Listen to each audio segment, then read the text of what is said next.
نحمده ونصلي على رسوله الكريم أما بعد فأعوذ بالله من الشيطان الرجيم بسم الله الرحمن الرحيم ولما برزوا لجالوت وجنوده قالوا ربنا أفرغ علينا صبرا وثبت أقدامنا وانصرنا على القوم الكافرين فهزموهم بإذن الله وقتل داود جالوت وآتاه الله الملك والحكمة وعلمه مما يشاء ولولا دفع الله الناس بعضهم ببعض لفسدت الأرض ولكن الله ذو فضل على العالمين تلك آيات الله نتلوها عليك بالحق وإنك لمن المرسلين صدق الله مولانا العظيم مولاي صل وسلم دائما ابدا على حبیبک خیر الخلق کلہم۔ درس نمبر 157 اور سورۃ البقرہ کی آیت نمبر 250، 251 اور 252۔ ارشاد فرمایا وَلَمَّا بَرَزُوا لِجَالُوتَ وَجُنُودِهِ، جب بنی اسرائیل جالوت کے لشکر کے سامنے ہوئے، قالوا تو انہوں نے دعا کے لیے ہاتھ اٹھا لیے اور کہنے لگے ربنا افرغ علینا صبرا، اے ہمارے پروردگار ہم پر صبر ڈال دے، وثبت اقدامنا اور ہمارے قدموں کو ثابت رکھ یعنی ثابت قدمی نصیب فرما، وانصرنا علی القوم الکافرین اور کافروں کے مقابلے میں ہماری مدد فرما۔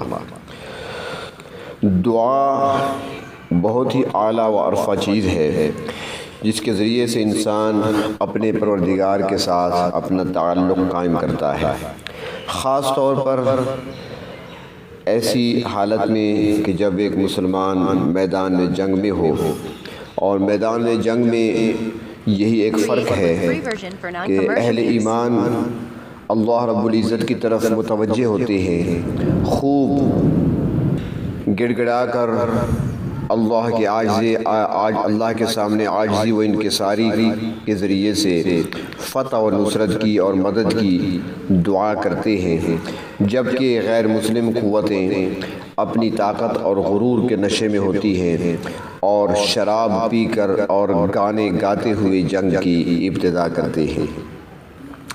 حدیث شریف میں آیا ہے الدعاء مخ العبادہ، کہ دعا عبادت کا مغز ہے۔ جناب نبی کریم صلی اللہ علیہ وسلم نے خود بھی غزوات میں میدان جنگ میں پہنچ کر دعائیں کی ہیں۔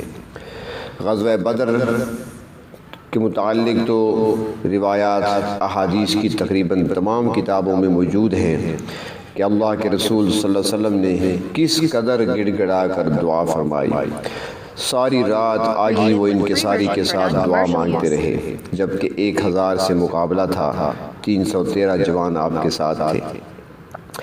دعا مانگنے کا عالم یہ تھا کہ آپ کی چادر مبارک بھی کندھے سے گر جاتی تھی اور آپ صلی اللہ علیہ وسلم دعا فرما رہے تھے اللہم ان تہلک ہذہ العصابہ، اے مولا کریم میں نے یہ مٹھی پر اہل ایمان تیرے نام پر جنگ میں دھکیل دیے ہیں، اگر یہ ہلاک ہو گئے لا تعبد فی الارض، تو روئے زمین پر تیری عبادت کرنے والا کوئی نہیں رہے گا۔ اور آپ صلی اللہ علیہ وسلم نے اہل ایمان کو بھی یہی حکم دیا کہ جب دشمن کے مقابلے کے لیے نکلیں تو اس وقت یہ دعا کیا کریں اللہم منزل الکتاب، اے کتاب نازل کرنے والے، و مجری السحاب، اور اے بادلوں کو چلانے والے پروردگار، اہزم الاحزاب، لشکر کفار کو شکست دے اور ہمیں فتح سے سرفراز فرما۔ ایک جامع دعا ہے جو اللہ کے رسول صلی اللہ علیہ وسلم نے اپنی امت کو یہ سکھائی ہے۔ فرمایا اللہم آمن روعاتنا واستر عوراتنا، اے اللہ ہمارے خطروں کو ٹال دے اور ہمارے عیوب پر پردہ ڈال دے۔ آپ صلی اللہ علیہ وسلم خود بھی دعائیں فرماتے تھے اور صحابہ کرام کو بھی آپ نے دعائیں ہی سکھائی ہیں۔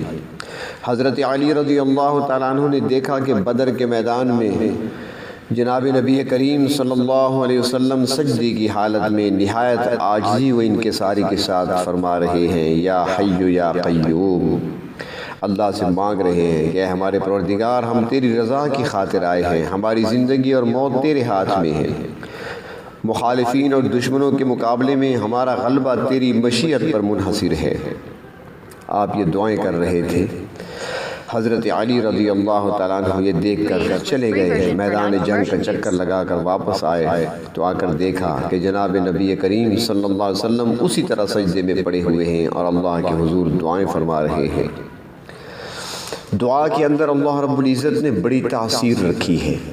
تاریخی روایات میں آتا ہے کہ جب صلاح الدین ایوبی صلیبیوں سے جنگ لڑ رہے تھے، صلیبی جنگ چل رہی تھی، دشمن کا پلہ بھاری تھا، ظاہری اسباب ان کے پاس زیادہ تھے، افرادی قوت ان کے پاس زیادہ تھی، مسلمان ہر لحاظ سے کمزور تھے۔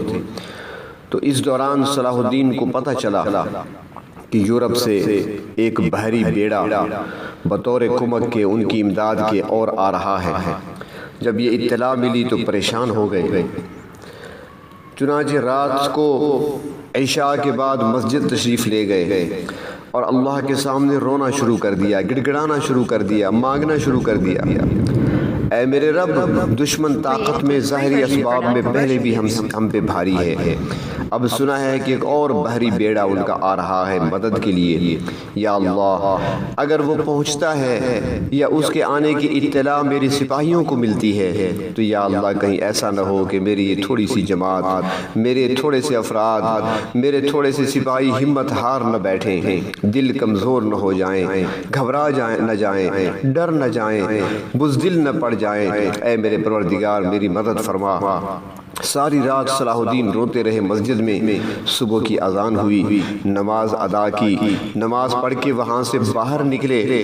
جب مسجد سے باہر نکلے تو مسجد کے باہر ہی ایک نورانی چہرے والی شخصیت سامنے آئی، ایک بزرگ سامنے آئے۔ صلاح الدین کی نظروں نے پہچان لیا کہ کوئی اللہ والے ہیں، چنانچہ صلاح الدین نے اس کے قریب جا کر سلام کر کے کہا، بابا جی دعا کرو، سنا ہے کہ یورپ سے ایک بحری جنگی بیڑا آ رہا ہے، مدد کی، دعا کی درخواست ہے۔ اس بزرگ نے صلاح الدین کی آنکھوں میں جھانکا جو سرخ ہو رہی تھی، ساری رات اللہ کے سامنے رو رو کر آنسو بہا بہا کر سرخ ہو چکی تھی۔ اس اللہ والے نے صلاح الدین کی آنکھوں میں جھانکتے ہوئے فرمایا کہ صلاح الدین وہ بیڑا آ رہا تھا لیکن تیرے رات کے آنسوؤں نے اسے ڈبو دیا ہے۔ اور پھر 2 دن بعد ہی اطلاع ملی کہ وہ اللہ والے کی بات درست تھی۔ جس رات صلاح الدین مسجد میں اللہ کے سامنے ہاتھ پھیلائے ہوئے تھے، رو رو کر گڑ گڑا کر دعائیں کر رہے تھے، اسی رات وہ بیڑا سمندر کے گہرے پانیوں میں ڈوب رہا تھا۔ تو اللہ رب العزت نے بڑی تاثیر رکھی ہے دعاؤں کے اندر۔ تو طالوت اپنے تھوڑے سے ساتھیوں کے ساتھ جب میدان میں اترا تو حضرت شموئیل علیہ السلام بھی ان کے ساتھ تھے۔ جالوت کا لشکر دیکھ کر دل دہل گیا، اس وقت گڑ گڑا کر دعا کی، ربنا اے ہمارے پروردگار۔ دعا کی ابتدا میں اللہ رب العزت کی صفت ربوبیت کو مقدم رکھا، کیونکہ پالنا اور درجہ کمال تک پہنچانا یہ صفت ربوبیت کا کرشمہ ہے۔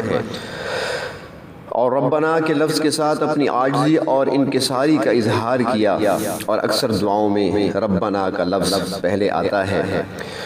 تو دعا کے لیے ہاتھ اٹھائے، افرغ علینا صبرا، ہم پر صبر ڈال دے، صبر انڈیل دے، ہم میں صبر کا مادہ پیدا فرما دے، وثبت اقدامنا، اور ہمیں ثابت قدم رکھ تاکہ ہمارے قدموں میں، ہمارے پاؤں میں، ہمارے استقلال میں لغزش نہ آنے پائے اور ہم دل جمی کے ساتھ دشمن کا مقابلہ کر سکیں گے۔ وانصرنا علی القوم الکافرین، اور کافروں کے خلاف ان کے مقابلے میں ہماری مدد فرما اور ہمیں غلبہ عطا فرما۔ جب جالوت نے دیکھا کہ مقابلے میں معمولی سا لشکر ہے تو 313 افراد تھے اور سامنے 1 لاکھ کا لشکر لیے وہ کھڑا تھا، تو وہ کہنے لگا میری ساری فوج کو لڑنے کی ضرورت نہیں، اس لشکر کے لیے تو میں اکیلا ہی کافی ہوں۔ اور اس زمانے میں جنگ کا طریقہ بھی یہی تھا کہ ابتدا میں دونوں طرف سے ایک آدمی نکلتا اور مقابلہ کرتا تھا، ایک دوسرے کو للکارتا تھا، اور پھر دونوں اطراف سے ایک اور سپاہی نکلتا، یہاں تک کہ عام جنگ شروع ہوتی تھی۔ جناب نبی کریم صلی اللہ علیہ وسلم کے دور اقدس میں بھی ایسا رہا، بدر میں بھی ایسا ہوا، احد کے اندر بھی ایسا ہی ہوا۔ اسلام کے لشکر میں ایک شخص اور بھی تھے جن کو اللہ رب العزت نے 6 بیٹے عطا فرمائے تھے، اور ان 6 بیٹوں میں سے 5 بیٹے ان کے ساتھ جنگ میں شریک تھے، اور ایک بیٹا جو سب سے چھوٹا تھا اس کو پیچھے چھوڑ دیا تھا، وہ بکریاں چرا رہے تھے اور بکریاں چراتے ہوئے اسی طرف آ رہے تھے۔ بڑے بیٹوں نے یعنی اس کے بھائیوں نے اپنا سامان بھی اس چھوٹے بھائی کے حوالے کیا تھا، اور ان کا سامان پہنچانے کے لیے بھی ڈیوٹی اس کی تھی کہ وہ اپنے بھائیوں تک کوئی چیز ضرورت ہوگی تو اس کو پہنچائے گا۔ تو اب جب یہ آئے تو چونکہ وہ ایک جو چھوٹا تھا تو اس کو اجازت نہیں ملی جنگ میں، باقی 5 بیٹے اس شخص کے اور وہ خود بھی جنگ میں شریک تھا، تو وہ چھوٹا جب بکریاں چراتے ہوئے اس طرف آ رہا تھا تو راستے میں گزرتے ہوئے ایک درختوں کے قریب سے جب اس کا گزر ہوا تو درختوں کے پتوں سے آواز آئی کہ تمہارے قریب جو پتھر ہیں انہیں اٹھا لو، تمہارے کام آئیں گے۔ چنانچہ انہوں نے ان میں سے 3 پتھر اٹھا کر اپنے پاس جو تھیلا تھا اس میں ڈال دیے۔ جب میدان جنگ میں جالوت نے للکارا اور میدان میں نکلا اور اس نے کہا کہ میں اکیلا ہی ان 313 کے لیے کافی ہوں، تو وہ میدان میں نکالا تو اس طرف سے حضرت شموئیل علیہ السلام نے سوال کیا اس شخص سے جس کے 6 بیٹے تھے کہ تمہارا بیٹا داؤد کہاں ہے؟ چنانچہ داؤد کو بلایا گیا تو داؤد سے پوچھا گیا کہ کیا تم جالوت سے مقابلہ کرو گے؟ انہوں نے جواب دیا کہ ہاں میں مقابلہ کروں گا۔ تو چنانچہ مقابلے کے لیے اس لڑکے کو کھڑا کیا گیا جسے پہلے چھوٹا ہونے کی بنا پر علیحدہ کر دیا گیا تھا۔ اب وہ جب سامنے آیا تو اس نے نہ تلوار اٹھائی، نہ تیر، نہ نیزہ، کیونکہ سامنے جو تھا جالوت 10 فٹ قد کا جوان، کڑیل جوان تھا، پہلوان تھا، اور یہ آنے والا مقابلے پر چھوٹی قد کا لڑکا۔ تو چنانچہ اس نے اپنے تھیلے میں سے وہ 3 پتھر نکالے جو راستے میں درختوں کے پتوں سے آواز آئی تھی اور انہوں نے اٹھا لیے تھے۔ تھیلے سے وہ نکالے اور ان کے پاس ایک غلیل نما چیز تھی جس کو فلاخن کہتے ہیں، تو اس فلاخن میں وہ ایک پتھر ڈالا اور اسے زور سے گھما کر جالوت کو دے مارا۔ اب جالوت چونکہ سارے کا سارا لوہے میں چھپا ہوا تھا، صرف اس کا ماتھا کھلا تھا، اور جو ماتھا کھلا ہوا تھا تو وہ پتھر سیدھا جا کر وہی ماتھے پہ لگا اور پار نکل گیا۔ اس کے بعد پھر دوسرا پتھر چلایا اور تیسرا چلایا، یہاں تک کہ جالوت زمین پر گر گیا تو جا کر اس کا کام تمام کر دیا۔ جب لشکر والوں نے دیکھا کہ ان کا سردار مارا گیا ہے تو اس کی جگہ دوسرے نے لینے کی کوشش کی، مگر وہ بھی مارا گیا۔ آخر دشمن کے لشکر میں بھگدڑ مچ گئی اور اہل ایمان نے ان کا تعاقب کر کے انہیں مکمل شکست سے ہمکنار کر دیا۔ اور اسی کے متعلق ارشاد فرمایا فَهَزَمُوهُمْ بِإِذْنِ اللَّهِ، اسرائیلیوں نے فلسطینیوں کو یعنی جالوت کے لشکر کو اللہ کے حکم سے شکست دے دی۔ وَقَتَلَ داؤد جالوت، اور داؤد نے جالوت کو جو کہ سالار لشکر تھا اسے قتل کر دیا۔ تو یہ جو لڑکا ہے یہ کون تھا؟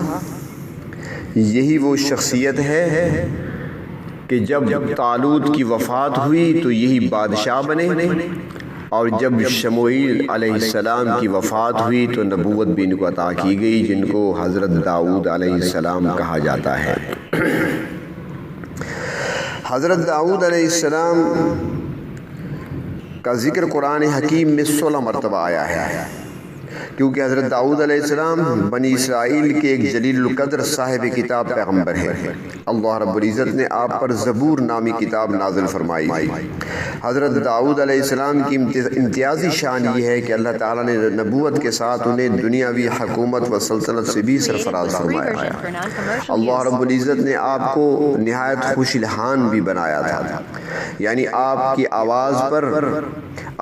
آواز میں ایسا درد تھا اور ایسا اثر تھا کہ جب بھی آپ زبور کی تلاوت فرماتے تو تمام مخلوق، جن اور انسان، پرندے اور جانور وجد میں آ جاتے تھے، پرندے اپنی اڑان بھول جاتے، جانور چرنا بھول جاتے۔ یہی وجہ ہے کہ لحن داؤدی آج تک ضرب المثل ہے۔ حضرت داؤد علیہ السلام پرندوں کی بولیاں بھی سمجھتے تھے۔ حضرت داؤد علیہ السلام کے لیے اللہ رب العزت نے لوہے اور فولاد کو موم کی طرح بنا دیا تھا، نرم بنا دیا تھا۔ آپ جب بھی لوہے کو ہاتھ لگاتے اسے جس طرح چاہتے ڈھال لیتے تھے، اس سے چیزیں بنا لیتے تھے، ہاتھوں میں آ کر وہ نرم ہو جاتا تھا۔ عبادت گزار بھی تھے۔ حدیث شریف میں آتا ہے کہ ایک دن روزہ رکھتے اور ایک دن روزہ افطار کرتے تھے۔ بہادر اتنے تھے کہ دشمن کے مقابلے میں کبھی پشت نہیں پھیری۔ آپ بچپن میں بکریاں چراتے تھے۔ جب کبھی کوئی بھیڑیا یا شیر بکریوں پر حملہ کرتا تو آپ اس کے جبڑے پھاڑ دیتے تھے۔ اللہ نے اتنی طاقت عطا فرمائی تھی۔ اگرچہ قد میں آپ چھوٹے تھے مگر جسم میں بہت زیادہ اللہ رب العزت نے قوت اور طاقت عطا فرمائی تھی۔ اپنے زمانے میں سب سے زیادہ عبادت گزار تھے۔ تو اللہ رب العزت نے انہی داؤد علیہ السلام کے ہاتھ سے جالوت کو قتل فرمایا۔ وَآتَاهُ اللَّهُ الْمُلْكَ، اور اللہ تعالیٰ نے داؤد علیہ السلام کو حکومت بھی عطا کی، یعنی طالوت کے بعد آپ ان کے جانشین بن کر خلیفہ بنے۔ اور اللہ رب العزت نے دوسرے مقام پر ارشاد فرمایا ہے قرآن حکیم میں، یا داؤد انا جعلناک خلیفۃ فی الارض، اے داؤد ہم نے آپ کو زمین میں خلیفہ مقرر کیا۔ اور بائبل کی کچھ روایات سے معلوم ہوتا ہے کہ آپ کی بہادری سے متاثر ہو کر طالوت نے اپنی بیٹی کا نکاح حضرت داؤد علیہ السلام سے کر دیا تھا۔ حکومت کے علاوہ فرمایا والحکمہ، اللہ تعالیٰ نے داؤد علیہ السلام کو حکمت بھی عطا فرمائی تھی، انتہا درجہ کی عقل مندی، معاملہ فہمی۔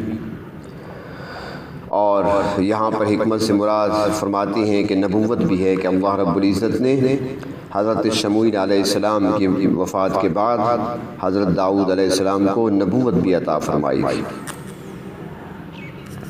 اور ایک اور خصوصیت جو اللہ تعالیٰ نے آپ کو عطا فرمائی ہے وہ ہے وَعَلَّمَهُ مِمَّا يَشَاءُ، اللہ تعالیٰ نے جو چاہا حضرت داؤد علیہ السلام کو سکھا دیا۔ اور آیت کے اگلے حصے میں اللہ تبارک و تعالیٰ نے جہاد کا فلسفہ بھی بیان فرمایا ہے، وَلَوْلَا دَفْعُ اللَّهِ النَّاسَ بَعْضَهُمْ بِبَعْضٍ لَفَسَدَتِ الْأَرْضُ، اگر اللہ تعالیٰ بعض لوگوں کو بعض دوسروں کے ذریعے سے نہ ہٹاتے تو زمین میں فساد برپا رہتا۔ یعنی جب کسی گروہ نے خدا کی زمین پر بدامنی پھیلانے کی کوشش کی تو اللہ تعالیٰ نے اس کے مقابلے میں دوسری جماعت کو بھیج کر مفسدین کا خاتمہ کر دیا۔ یہاں بھی ایسا ہی ہوا، جب قوم عمالقہ کی زیادتیاں حد سے بڑھ گئیں تو اللہ تعالیٰ نے طالوت کے ذریعے ان کا صفایا کیا۔ اور یہ اللہ رب العزت کی سنت ہے، طریقہ ہے اور قانون ہے کہ وہ کسی برائی کو ختم کرنے کے لیے اس سے بڑھ کر وسائل پیدا کر دیتے ہیں۔ دنیا میں کتنے فرعون، حامان اور نمرود پیدا ہوئے مگر آخر ختم ہو گئے۔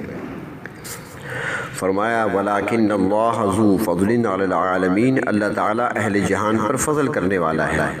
جب وہ کسی ظالم کی بیخ کنی کرتا ہے تو یہ صحیح معنوں میں دنیا والوں پر اس کا فضل ہی تو ہوتا ہے، انہیں ظلم سے نجات ملتی ہے۔ حضرت شاہ ولی اللہ فرماتے ہیں کہ انبیاء علیہ السلام کے مشن میں یہ بات بھی داخل ہے کہ دنیا میں ظلم کو ختم کریں، حق و انصاف کا نظام قائم کریں، عقیدہ توحید کو پختہ کریں۔